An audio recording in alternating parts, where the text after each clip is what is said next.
ଆଜି ଆମେ 19 ର ବିଭାଜ୍ୟତା ସୂତ୍ର ଜାଣିବା।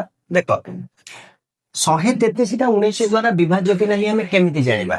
ଶେଷ ଅଙ୍କଟିର 2 ଗୁଣ କରିଦବା। ଶେଷ ଅଙ୍କ 3, 3 ର 2 ଗୁଣ କଲେ କେତେ ହବ? 6 ହେଲା। ବାକି ସଂଖ୍ୟାରେ ତାକୁ ମିଶେଇ ଦବା। ବାକି ସଂଖ୍ୟା କେତେ? 13, 13 ରେ 6 ମିଶେଇଲେ 19 ହେଲା। ଯଦି ଏ ସଂଖ୍ୟାଟି 19 ଦ୍ଵାରା ବିଭାଜ୍ୟ ହଉଥିବ ତାହେଲେ ପୂର୍ଣ୍ଣ ସଂଖ୍ୟାଟି ତମର 19 ଦ୍ଵାରା ବିଭାଜ୍ୟ। ଓକେ, ତାହେଲେ 19 ଟା 19 ଦ୍ଵାରା ବିଭାଜ୍ୟ, ଯେହେତୁ 133 ମଧ୍ୟ 19 ଦ୍ଵାରା ବିଭାଜ୍ୟ ହବ।